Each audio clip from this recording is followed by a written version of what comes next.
Hi ಎಲ್ರಿಗೂ ನಮಸ್ಕಾರ ಮತ್ತೆ ಸ್ವಾಗತ ಸನ್ವಿ ಚಾನಲ್ಗೆ. ನಾನು ಶ್ರೀದೇವಿ ನಾಯ್ಕ್. ಇವತ್ತು ನಾನು ಕರ್ಚಿಕಾಯಿ ರೆಸಿಪಿಯನ್ನು ಮಾಡಿ ತೋರಿಸ್ಕೊಡ್ತಾ ಇದ್ದೀನಿ. ದೀಪಾವಳಿ ಹಬ್ಬದ ವಿಶೇಷವಾಗಿ ಬನ್ನಿ ಹೂರಣ ಹೇಗೆ ಮಾಡೋದು ತೋರಿಸ್ಕೊಡ್ತಾ ಇದ್ದೀನಿ. ನಾನಿಲ್ಲಿ ಅರ್ಧ ಕಿಲೋ ಹುರಿಗಡಲೆಯನ್ನು ಮಿಕ್ಸಿ ಜಾರಿಗೆ ಹಾಕಿ ಪೌಡರ್ ಮಾಡಿ ತಗೋತಾ ಇದ್ದೀನಿ. ನೋಡಿ, ತೀರಾ ಹಿಟ್ಟಟ್ಟು ಮಾಡಬೇಡಿ, ಸ್ವಲ್ಪ ತರಿಯಾಗಿದ್ದರೆ ಚೆನ್ನಾಗಿರುತ್ತೆ.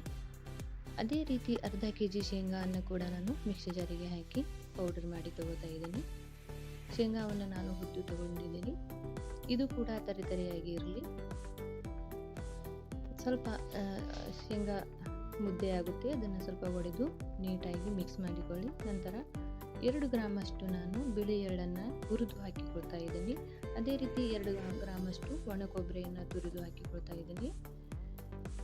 ಕಡಾಯಿಗೆ 1 ಚಮಚಷ್ಟು ತುಪ್ಪ ಹಾಕಿ ನಾನಿಲ್ಲಿ 2 ಬೌಲಷ್ಟು ಚಿರೋಟೆ ರವೆಯನ್ನು ಬಳಸ್ತಾ ಇದ್ದೀನಿ. ಚಿರೋಟೆ ರವೆಯನ್ನು ಸ್ವಲ್ಪ ಅದರ ಹಸಿ ವಾಸನೆ ಹೋಗುವವರೆಗೂ ಚೆನ್ನಾಗಿ ಹುರಿದುಕೊಂಡು ತಗೊಳ್ಳೋಣ. ನೋಡಿ, ಇವಾಗ ಆಗಿದೆ. ಇದನ್ನು ಕೂಡ ನಾವು ಹೂರಣಕ್ಕೆ ಮಿಕ್ಸ್ ಮಾಡಿ ತಗೊಳ್ಳೋಣ. ಇವಾಗ ಈ ಎಲ್ಲ ಐಟಮ್ಸನ್ನು ಚೆನ್ನಾಗಿ ಮಿಕ್ಸ್ ಮಾಡಿ ತಗೊಳ್ಳೋಣ.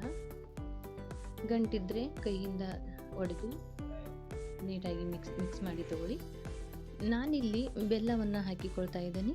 ನಾನು ಒಂದು ತುರುವೆ ಮಣೆಯಲ್ಲಿ ಬೆಲ್ಲ ತುರಿದುಕೊಂಡು ತಗೊಳ್ತಾ ಇದ್ದೀನಿ. ಅಂದರೆ ನಾವು ಹಾಗೆ ಒಡೆದು ಹಾಕಿದರೆ ಗಂಟಾಗುತ್ತೆ. ಈ ರೀತಿ ತುರುಕೊಂಡ್ರೆ ಚೆನ್ನಾಗಿ ಇರುತ್ತೆ, ಮಿಕ್ಸ್ ಮಾಡಲಿಕ್ಕೂ ಚೆನ್ನಾಗಾಗುತ್ತೆ.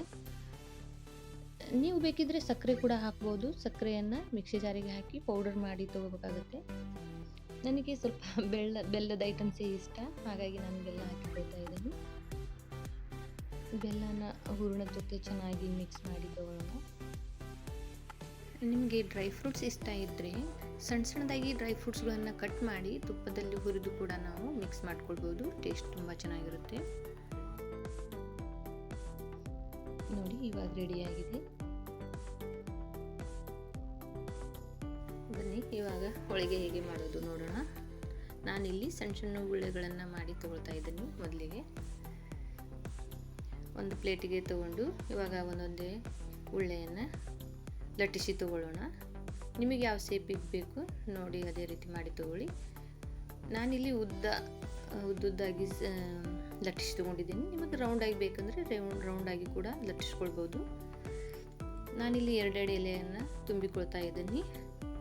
ಬೇಕಿದ್ರೆ ದೊಡ್ಡ ಮಣೆ ಇದ್ದರೆ 3-4 ಕೂಡ ನಾವು ಒಂದೇ ಟೈಮಲ್ಲಿ ತುಂಬೋದು.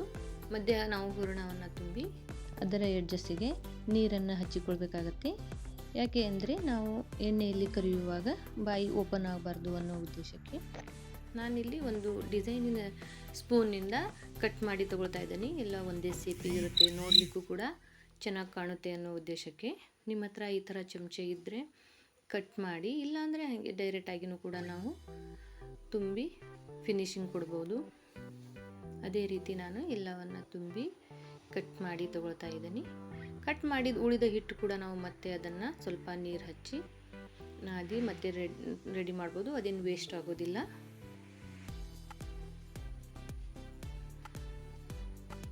ಟ್ರೈ ಮಾಡಿ ಫ್ರೆಂಡ್ಸ್ ನೀವು ಕೂಡ.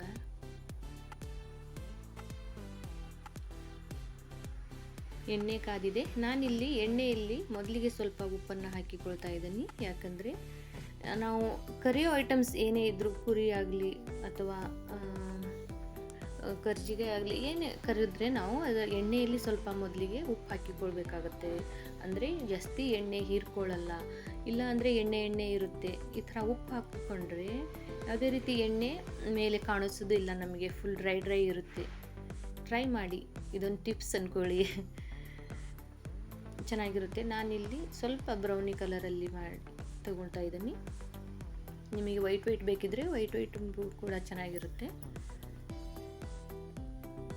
ನೋಡಿ ಎಷ್ಟು ಚೆನ್ನಾಗಿ ಡ್ರೈ ಆಗಿದೆ. ಇಲ್ಲ ಅಂದರೆ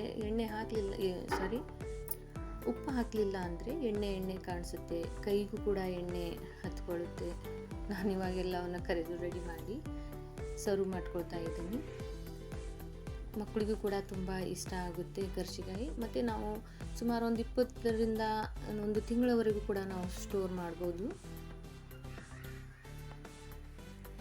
ದೀಪಾವಳಿ ಹಬ್ಬದ ವಿಶೇಷವಾಗಿ ನಾನು ಕರ್ಜಿಕಾಯಿ ರೆಸಿಪಿಯನ್ನು ಮಾಡಿ ತೋರಿಸಿದ್ದೀನಿ. ಎಲ್ಲರೂ ಟ್ರೈ ಮಾಡಿ, ಇಷ್ಟ ಆದರೆ ಒಂದು ಲೈಕ್ ಕೊಡಿ, ಜೊತೆಗೆ ನಿಮ್ಮ ಫ್ಯಾಮಿಲಿ ಮತ್ತು ಫ್ರೆಂಡ್ಸ್ ಜೊತೆ ಶೇರ್ ಮಾಡಿ.